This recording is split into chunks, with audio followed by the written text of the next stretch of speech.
Yung pong paika po, eto po yun. Basahin natin. Ebreo 7:5. Pakinggan nyo po. At katotohanan, ang mga sa anak ni Levi na nagsisitanggap ng katungkulang saserdote ay mayroong utos na kumuha ng 10 bahagi sa bayan ayon sa kautusan. Kanino kukunin? Sa makatwid ay sa kanilang mga kapatid. Ayan, yung mga kapatid nung mga anak ni Levi na saserdote, yun ang merong katungkulang magbigay ng ikapo. At ang mga saserdotes Levitas, yun naman ang kukuha ng ikapo. Utos po yan sa panahon ng saserdotes Levitas. 7:5 yan ng Ebreo, no? Lagay natin nga sa 7:12.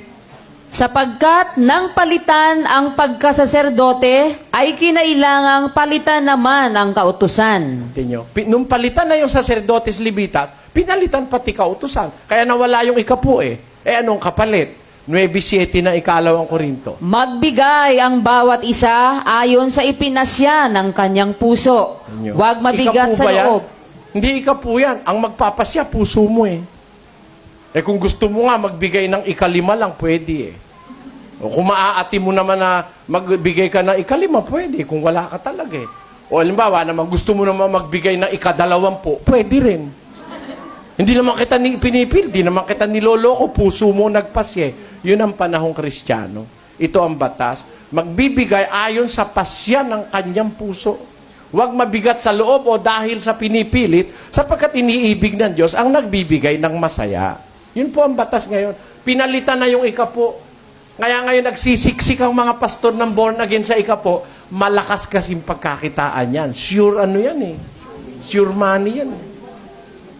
Kaya mayayaman sila, pero walang batayan sa Biblia yun. Ang nasa Biblia, magbibigay ka ayon sa pasya ng iyong puso. Yung puso mo bahala. Ang Diyos, mas tinitignan niya yung puso ng Kristiyano. Mas mabuti, mas karugod sa Diyos, nung nagkusa ka ng kusa mo na you have been generous by your own volition. Yun ang gusto ng Diyos eh. 1:19 ng Isaias. Kung kayo'y magkusa at mga masunurin, kayo'y magsisikain ng buti ng lupain. Alam niyo, ang Biblia po may utos na kusa. Hindi naman lahat tayo dapat pipresyohan. Ikaw, bahala ka magkusa. Halimbawa, may nagpapalimos sa'yo. Sabi nung nagpapalimos, palimos nga, 50 pesos, hindi ka ba magagalit? Namamalimos ka lang, ikaw pa nagpipresyo. Di ba maisip kayo? Pero kung yung nagpapalimos, maawa naman po kayo. Baka nga, bigyan pa 100 yun eh. Dahil naawa ka eh. Itong mga pastor, kung magpalimos, may presyo eh. Hindi ba nagpapalimos yan? Pag dating mo sa kapilya, may yung kahon, lumilibot yun eh. Nakikita nyo? Sa Katoliko naman, yung parang ganon, yung... Hindi ba ganon? Mali talaga eh. Alam nyo kung ba't mali? Sa Biblia, hindi yung kahon ang lumilibot, yung kahon ang pinupuntahan ng tao. Ganon sa Biblia. Pakinggan nyo. Sa Marcos 12, pakilagay sa screen. At umupo siya sa tapat ng kabangyaman at minasdan kung paanong inihuhulog ng karamihan ang salapi sa kabangyaman. At maraming mayayaman ang nangaghuhulog ng marami. At lumapit ang isang babaeng bao. Tanda nyo, yung maghuhulog, yun ang lumalapit eh. Di ba? Ano nga yung ginagawa ng relihiyon?